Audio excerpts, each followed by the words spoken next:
요한복음 13장 1절에서 17절입니다. 유월절 전에 예수께서 자기가 세상을 떠나 아버지께로 돌아가실 때가 이른 줄 아시고 세상에 있는 자기 사람들을 사랑하시되 끝까지 사랑하시니라. 마귀가 벌써 시몬의 아들 가룟 유다의 마음에 예수를 팔려는 생각을 넣었더라. 저녁 먹는 중 예수는 아버지께서 모든 것을 자기 손에 맡기신 것과 또 자기가 하나님께로부터 오셨다가 하나님께로 돌아가실 것을 아시고 저녁 잡수시던 자리에서 일어나 겉옷을 벗고 수건을 가져다가 허리에 두르시고 이에 대하에 물을 떠서 제자들의 발을 씻으시고 그 두르신 수건으로 닦기를 시작하여 시몬 베드로에게 이르시니 베드로가 이르되 주여 주께서 내 발을 씻으시나이까. 예수께서 대답하여 이르시되 내가 하는 것을 네가 지금은 알지 못하나 이후에는 알리라. 베드로가 이르되 내 발을 절대로 씻지 못하시리이다. 예수께서 대답하시되 내가 너를 씻어주지 아니하면 내가 나와 상관이 없느니라. 시몬 베드로가 이르되 주여 내 발뿐 아니라 손과 머리도 씻어 주옵소서.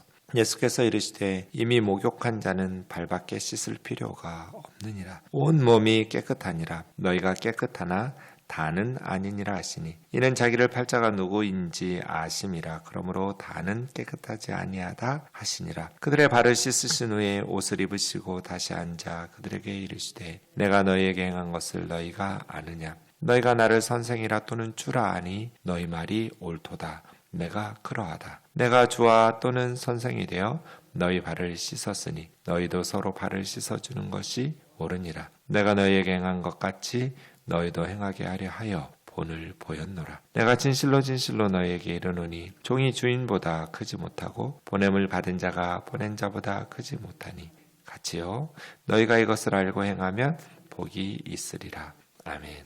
13장부터 20장까지는 더 북 오브 글로리, 영광의 책이라고 부릅니다.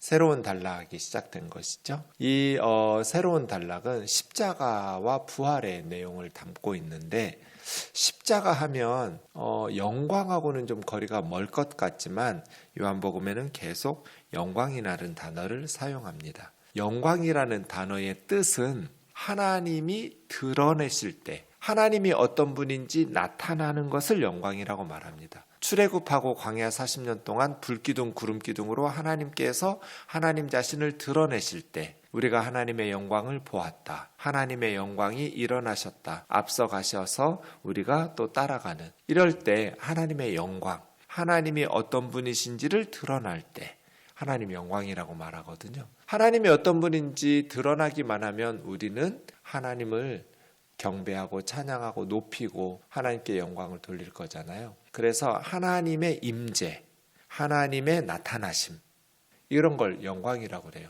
하나님이 역사 가운데 가장 잘 하나님 자신을 드러내신 것이 십자가죠. 하나님의 성품으로 말하면 두 가지 사랑과 공의가 있잖아요.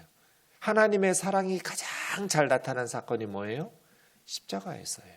하나님의 공의, 하나님의 정의가 가장 잘 드러난 사건이 뭐예요? 십자가예요.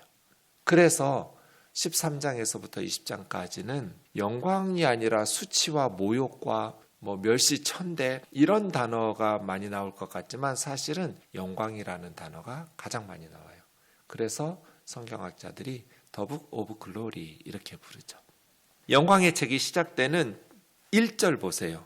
유월절 전에 예수께서 자기를 떠나 아버지께로 돌아가실 때가 이른 줄 아시고 그동안은 때가 되지 않았다, 때가 되지 않았다, 때가 되지 않았다 이렇게 했잖아요. 그런데 이제 드디어 때가 이른 줄 아시고 이렇게 시작하죠. 십자가가 가까이 온 거예요. 세상에 있는 자기 사람들을 사랑하실 때 끝까지 사랑하시니라. 이게 영광의 책을 시작하는 첫 구절이에요. 그러니까 요한이 이 사건이 있은 후 몇십 년 후에 적어도 40-50년 후에 요한복음 쓰잖아요. 수십 년이 지난 후에 이제 더 북 오브 글로리를 쓰기 시작할 때 끝까지 사랑하셨다 이렇게 시작하는 거예요. 수십 년이 지나도 예수님의 마지막 사역, 예수님의 모습은 능력이 있었다, 탁월한 선생님으로 우리에게 잘 제자들에게 가르쳐 주셨다 이게 아니라 자기 사람들을 사랑하시되 끝까지 사랑하셨다 이렇게 기억하고 있는 거예요. 그래서 제가 늘 우리 우면동 교우들에게 말씀드리는 것처럼 저와 여러분이 예수님의 제자라면 수십 년이 지난 후에도 우리를 사람들이 그렇게 기억해야 된다. 지난 주일 권사회 원래 기도회 때도 제가 이 말씀 함께 나눴는데요. 권사님들의 삶이 자녀들에게 수십 년이 지난 후에도 우리 엄마가 나를 끝까지 사랑해 주었다. 우리 엄마는 정말 우리들을 사랑해 주신 분이다. 이렇게 기억되었다면 우리가 잘 산 거예요. 우리 교우들이 제가 떠난 후에도 몇십 년이 지난 후에도 우리 목사님이 정말 우리 교회 사랑했다. 우리 성도들 사랑했다. 기도 많이 했다. 성경 열심히 가르쳤다. 예배당을 지었다. 이런 게 아니고 사랑했다. 끝까지 우리를 사랑해 주셨다. 라고 기억하는 것이 목회가 성공한 거예요. 우리 아버지가 정말 열심히 일했는데 정말 열심히 사셨는데 우리를 사랑했기 때문에 그래서 아버지를 생각할 때 수십 년이 지난 후에도 끝까지 사랑해 주셨다. 예수님의 모습 그런 거죠. 그런데 2절은 가룟 유다의 말씀이 나와요. 마귀가 가룟 유다의 마음에 예수 팔려는 생각을 넣었더라. 두 가지를 생각하시면 좋겠어요. 첫 번째, 왜 가룟 유다겠어요? 가룟 유다도 예수님의 제자였어요. 예수님을 사랑하는 마음이 없었겠어요? 예수님을 아끼는 마음이 없었고 선한 뜻이 없었겠냐고요. 예수님과 함께 하나님 앞에 쓰임받고자 하는 그러한 선한 마음이 있었겠죠. 예수님을 사랑하는 마음도 있었을 것이고 예수님을 아끼는 마음도 있었을 거예요. 그런데 왜 12 중에 하필 가룟 유다일까요? 이걸 생각해 보면 예수님을 믿고 따른다라는 것이 순도 100%여야 돼요. 불순물과 찌꺼기가 들어가면 안 돼요. 순전한 마음으로 요 정도 거룩하면 되겠지. 요 정도 경건하면 되겠지. 아니요. 예수님의 제자는 그렇게 할 수 없어요. 우리가 완전하지 못하죠. 순도 100% 어려워요. 그렇기 때문에 주님의 도우심을 구하면서 늘 겸손하게 회개하는 마음으로 주님의 뒤를 따라야 돼요. 순전한 마음으로, 온전한 마음으로. 불순물과 찌꺼기가 들어가 있으면 사탄이 역사하고 사탄의 도구로 전락하기가 너무 쉬워요.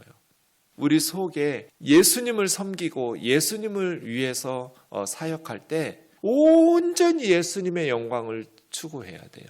그 속에 나의 영광, 세상적인 영광, 세상적인 욕망이나 더러운 이득이나 명예나 권력이나 세속적인 욕망과 불순물과 찌꺼기가 들어가 있으면 어느 순간 사탄이 역사할 때 가룟 유다처럼 되는 거예요.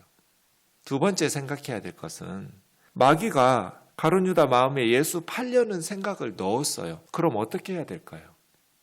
루터가 새가 날아가다가 우리 머리에 똥 싸고 날아가는 건 우리 잘못이 아니다. 그런데 새가 우리 머리에 둥지를 짓고 새 집을 짓고 계속 똥 싸고 눌러 사는 건 우리 죄다. 그런 말을 한 적이 있어요. 날아가던 새가 똥을 쌌는데 내 머리에 뚝 떨어질 수 있죠. 그 우리 잘못 아니에요. 마귀가 예수 팔려는 생각 집어넣을 수 있어요.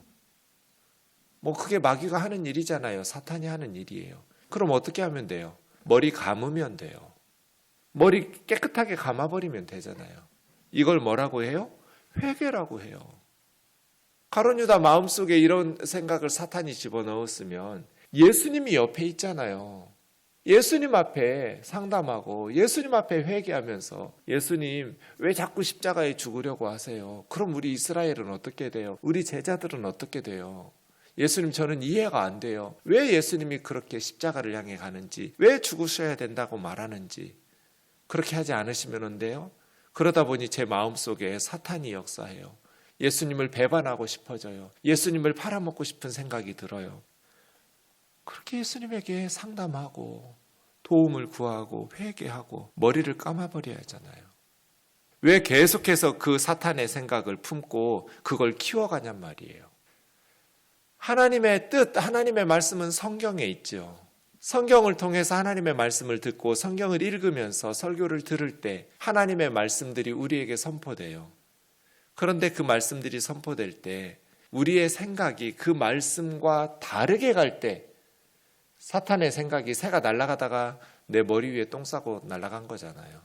그럼 어떻게 해야 돼요? 원수를 사랑해라, 용서해라. 하기 싫잖아요. 나에게 아프게 한 사람들. 그러면 예수님 앞에 끌고 가야죠. 그 마음을. 그래서 주님 앞에 회개하고 기도하고 성령의 도우심을 구하고, 주님, 내 속에 불순물과 찌꺼기들이 있습니다. 주님을 통해서 세상적인 욕망과 나의 행복과 생각들을 추구하려는 그러한 불순물과 찌꺼기들이 생깁니다. 순수하게 주님과 교회를 사랑하고 정말 주님 기뻐하시는 삶을 살기보다는 그러한 마음도 있는데 가룟 유다처럼 내 마음에 세속적인 욕망과 불순물과 찌꺼기들이 생깁니다. 머리를 감아야죠. 사탄이 역사하지 못하도록 하나님 말씀에 순종하도록 성령님 도와주세요. 회개해야죠. 가룟 유다를 생각할 때마다 그래서 마음이 아파요. 저도 주님을 섬기는 목회자로 헌신하고 누구보다도 앞장서서 교회에서 주님을 섬긴다고 했는데 가룟 유다처럼 변질되고 사탄의 도구로 쓰임받는 어리석은 그러한 마무리가 될까 봐 두렵기 때문이기도 하고, 가룟 유다 마음도 이해도 되고요. 가룟 유다만 그랬어요? 나머지 11 제자는 똑같았어요. 다 예수님 통해서 메시아의 왕국이 이루어지면 권력의 측근이 되려고 최후의 만찬 성찬식 자리에서까지 서로 누가 크냐고 싸우고 있었어요. 12이. 저녁 먹던 중 예수님이 세족식을 하죠. 이게 이제 공관복음하고 요한복음이 다른 부분이에요. 공관복음은 세족식의 내용이 안 나오죠. 제가 공관복음하고 요한복음하고 다른 것이 2가지가 있다. 내용이 다르고 글 쓰는 방식이 다르다. 이렇게 말씀드렸죠. 내용이 달라요. 공관복음은 다 마태, 마가, 누가에서는 성찬식이 기록되어 있죠. 근데 요한복음에는 성찬식이 없어요. 세족식이 기록되어 있어요. 공관복음에는 나오지 않는. 이렇게 내용이 달라요. 둘 다 있었던 거죠. 저라도 성찬식을 더 중요하게 여겼을 거예요. 받아 먹어라. 너희를 위해서 찢어지는 나의 몸. 받아 마셔라. 너희를 위해서 흘리는 나의 피다. 성찬식이 뭐예요? 교육 방식이 2가지가 있어요. 하나는 말로 설명하는 방식과 또 하나는 어떤 행사, 예식, 의식을 통해서 가르치는 방식이 있어요. 뭐 유월절, 초막절, 또 오순절 이런 절기들은 의식과 예식을 통해서 가르치는 거죠. 설교와 성경 공부는 말을 통해서 가르치는 거예요. 성찬식은 예식을 통해서 내가 다시 오실 때까지 이것을 행하여 나를 기념하라고 하셨잖아요. 예식을 통해서 십자가 사건을 가르쳐 주는 거죠. 받아 먹어라. 너희를 위해서 찢어지는 나의 몸이다. 받아 마셔라. 너희를 위해서 흘려지는 나의 피다. 십자가잖아요. 십자가 사건을 예식을 통해서 말씀으로도 예수님이 가르쳐 주셨지만 예식을 통해서 가르쳐 주는 거예요. 우리는 성찬식을 통해서 예수님이 나를 위해서 그리고 너를 위해서 바로 우리를 위해서 희생을 당하셨음을 기념하는 것이죠. 그럼 세족식은 뭐겠어요? 세족식의 의미를 요한이 설명하기 위해서 베드로와 예수님 사이의 대화를 주목하면서 기록해 놓았어요. 그래서 예수님께서 세족식을 왜 하셨을까를 이해하려면 베드로와 예수님 사이에 오간 대화를 알아야 돼요. 그렇게 써놨잖아요. 본문에다가. 그죠? 제자들의 발을 씻긴다는 것은 이건 좀 안 맞죠. 제자들이 예수님의 발을 씻기는 게 어울리는 거예요. 그 당시의 생각으로 보면. 그거는 종이나 노예들이 하는 일이니까요. 주인이나 선생이 하는 일이 아니에요. 근데 예수님께서 겉옷을 벗으시고 수건을 두르시고 제자들의 발을 하나하나 세족식을 하시니까 제자들이 굉장히 마음이 불편했을 거예요. 다들 근데 예수님이 하시니 그러려니 하고 참았던 것 같은데 베드로 순서가 되니까 베드로는 한마디 하는 거죠. 6절이죠. 주여, 주께서 내 발을 씻으시나이까? 이게 무슨 말이에요? 안 된다는 거죠. 어떻게 주님이 내 발을 씻으시냐고. 내가 주님의 발을 씻는 건 몰라도. 그래서 예수님이 내가 하는 것을, 세족식 얘기죠? 내가 왜 이런 일을 하는지 네가 지금은 이해하지 못하겠지만, 깨닫지 못하겠지만 이후에는 알리라. 언젠가 내가 왜 이런 일을 했는지 깨닫게 될 날이 올 거야. 이렇게 말씀하신 거죠. 그럼 어떻게 해야 돼요? 우리 같으면 아 그래요? 아 마음 불편한데 그래도 예수님이 하신다니까 하고 발 내밀 것 같은데 베드로는 막는 거죠. 8절이에요. 내 발은 절대로 씻지 못하시리이다. 안 됩니다, 주님. 내 발은 절대로 씻지 못하시리이다. 내가 너를, 그 다음 말이 중요해요. 8절에 예수께서 대답하시되 내가 너를 씻어주지 아니하면 네가 나와 상관이 없느니라. 베드로의 마음을 우리는 너무나 이해할 수 있겠죠. 그죠? 근데 왜 예수님의 말씀 내가 네 발을 씻어주지 않으면 너는 나와 상관이 없느니라. 발 씻는 거하고 상관없는 거하고 무슨 상관이 있어요? 왜 베드로의 발을 씻어주지 않으면 예수님하고 베드로하고 상관없는 사람이 돼요? 이게 세족식의 의미를 이해하는 포인트예요. 핵심 포인트. 내가 네 발을 씻어주지 않으면 너는 나와 상관이 없다. 예수님하고 상관없으면 베드로 천국 가겠어요? 못 가겠어요? 못 가죠. 그래서 이 말은 너는 천국에 갈 수 없다. 구원받을 수 없다는 뜻이에요. 아니 발 씻어주시는 거하고 구원받을 수 없고, 그래서 원문으로 보면 유업을 상속받지 못한다예요. 네가 나와 상관이 없다 이렇게 썼지만 굉장히 특이한 단어를 썼어요. 유업을 상속받지 못한다는 건 천국 못 간다는 뜻이잖아요. 우리 성도들에게, 예수님의 제자들에게 주시는 유업이 이 세상의 토지가 아니니까요. 하나님 나라 구원과 영생이니까요. 그래서 베드로가 깜짝 놀래가지고 주여 내 발뿐 아니라 손과 머리도 씻어달라고. 그럼 다 씻어달라고. 그때 주님이 너는 이미 목욕을 했기 때문에 발만 씻으면 된다. 너희가 다 깨끗한데 목욕한 사람처럼 다 깨끗하지는 않다. 12를 놓고 다는 아니라 함으로써 설명을 붙여주죠. 가룟 유다 이야기를 하고 세족식을 하면서 12절 옷을 다시 입으시고 가르치신 거예요. 내가 너희에게 왜 이런 일을 해나가는지 알겠냐? 세족식의 의미를 깨닫겠느냐? 너희가 나를 선생이라고 부르고 또 주님이라고 부르는데 옳다. 나는 너희 선생이고 너희의 주님이다. 근데 내가 주와 선생이 되어 너희 발을 씻어 주었으니 너희도 서로 발을 씻어주는 것이 옳지 않겠니? 나도 너희 발을 씻어주었는데 너희가 다른 사람의 발을 서로 씻어주는 것이 옳으니라. 내가 너희에게 이렇게 행한 것은 너희도 그렇게 행하게 하려고 본을 보여준 거다. 진실로 너희에게 이르노니 종이 주인보다 높을 수 없죠. 보냄 받은 자가 보낸 자보다 높을 수 없어요. 그런데 너희가 주 되고 선생된 내가 너희를 씻어준 것처럼 그렇다고 해서 발 씻어준다고 해서 더 낮아지는 거 아니죠. 주인은 주인이고 선생은 선생이에요.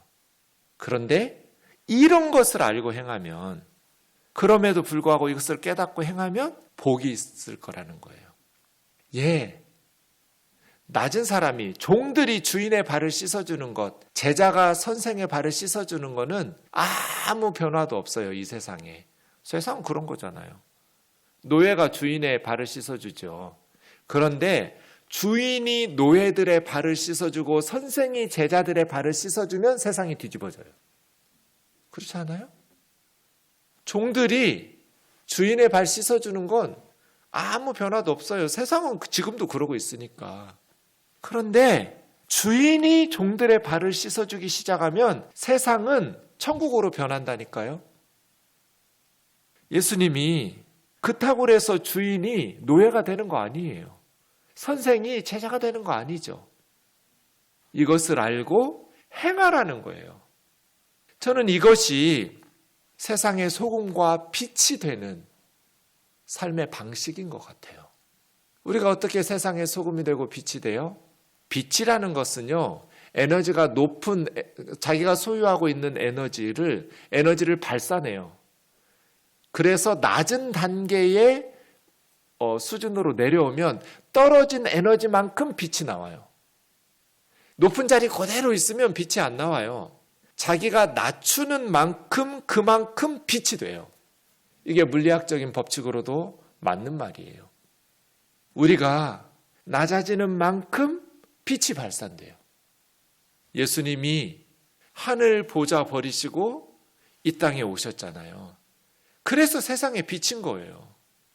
예수님을 빛을 가지고 있고 그렇게 하나님 우편에 그냥 하늘 보좌에만 앉아 계시면 예수님은 세상의 빛은 아니에요. 그런데 예수님께서 자신을 낮추시고 죽기까지 복종하시고 십자가에 자신을 내어주셔서 우리의 빛이 되신 거예요. 마찬가지로 우리도 너희가 주인이 되고 너희가 스승 선생이 된다 할지라도 나처럼. 그럼 도대체 이걸 예수님만 하는 것이 아니라 우리들도 행해야 된다라는 것인데, 그럼 봉사하고 섬기라는 것인가? 사랑으로? 그러면 베드로와의 대화가 이해가 안 돼요. 사랑으로 섬기지 않았다고 그럼 행위 구원이에요? 사랑으로 섬기지 않았다고 천국을 유업으로 받을 수 없어요? 행함을 통해서 구원받는 거예요? 아니잖아요. 구원받을 수 없는 건 예수 믿지 않을 때 천국 못 가는 거죠. 죄 사함 받고 하나님의 자녀가 되어야만 구원받는 거니까요. 그럼 예수님께서 발을 씻어주신 것은 베드로야, 내가 네 발을 씻어주지 않으면 너는 나와 상관이 없다. 이건 단순히 지금 사랑과 봉사와 섬김 이야기가 아닌 거죠. 내가 지금 너의 발에 더러운 먼지와 때를 씻어주는 것처럼 이제 나는 내일 십자가에 오를 거야.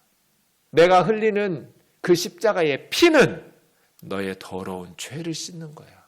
내가 너의 발을 씻어주지 않으면 네가 3년 동안 나를 따라다녔든지 수제자이든지 가룟 유다처럼 아무리 나를 위해서 열심히 봉사하고 섬겼다 해도 나의 십자가의 피가 너의 더러운 죄를 씻어주지 못하면 너는 나와 상관이 없다. 그 말이에요. 그러니까 성찬식이 예수님의 십자가 사건을 예식으로 가르치는 것처럼 세족식도 단순히 섬기라, 사랑해라, 봉사라가 아니라 있는데, 어떤 사랑과 섬김과 봉사냐면 내 생명을 십자가에 내어주시는 십자가 사건을 연극처럼 가르치는 거예요. 그래서 세족식의 진정한 의미는 베드로와의 대화에 있고, 베드로와의 대화를 이해하려면 예수님은 지금 단순히 발 씻어주는 육신의 발이 아니라 베드로의 더러운 죄를 씻어주는 거예요. 그러면 목욕했다라는 것은 오늘 목욕시켜 주시고 어제 최근에 목욕시켜 주셨다라는 의미가 아니라 영적인 의미로 예수 믿는 제자들이니까. 그런데 가룟 유다는 지금 목욕을 거부해 버리고 다 깨끗한 것 아니라고 말은 사탄의 도구로 지금 전락해 버렸으니까 죄 사함 받지 못하고 하나님의 자녀 되지 못하면 천국을 유업으로 받을 수 없는 거죠. 그래서 세족식의 진정한 의미는 십자가예요. 우리도 그렇게 다른 사람의 죄를 용서하고 사랑으로 섬겨야 된다는 거예요. 십자가의 사랑을 실천하라는 거예요. 사랑하는 자매 형제 여러분, 우리가 목욕해도 다니다 보면 그 시대에 무슨 신발이 좋기를 해요, 양말이 좋기를 해요. 2000년 전에 발이 더러워질 거잖아요. 우리가 예수님 영접하고 하나님 자녀 되었지만 이 세상에서 살다 보면 또 다른 죄들이 발에 먼지가 쌓이잖아요. 목욕했어도. 그럼 어떻게 해요? 다시 주님 앞에 내 발 좀 씻어달라고 회개기도 하는 거죠. 주님 앞에 발 내밀고 주님, 내 발을 씻어주세요. 예수님에게 씻김 받지 않아도 천국 갈 수 있는 사람은 한 사람도 없어요. 땅의 모든 죄는 다 십자가의 피로 씻어야 돼요. 십자가의 피로 용서받지 않아도 용서받을 수 있는 작은 죄는 없어요. 십자가의 피로 용서할 수 없을 만큼 큰 죄도 없어요. 기도하겠습니다. 사랑하는 주님, 우리가 예수님의 사랑을 많이 받았는데, 그래서 우리가 그렇게 살면 안 되는데, 이 세상을 살다 보면 가룟 유다처럼 우리도 사탄의 생각이 들어오기도 하고 하나님의 말씀에 불순종하려는 악한 마음들이 생기기도 합니다. 그때마다 늘 양말을 벗고 주님 앞에 더러운 팔을 내밀어 씻음 받게 도와 주옵소서. 예수님, 베드로의 발을 씻어주신 것처럼 우리의 죄와 허물을 날마다 씻어주셔서 주님 나라 이르는 그날까지 충성된 주의 제자로 살아가게 하옵소서. 우리도 예수님처럼 세상을 섬기며 용서하며 사랑하며 그렇게 살아갈 수 있도록, 그래서 세상에 소금과 빛이 되는 주의 제자 되도록 살게 하여 주옵소서. 예수님의 이름으로 기도하옵나이다. 아멘.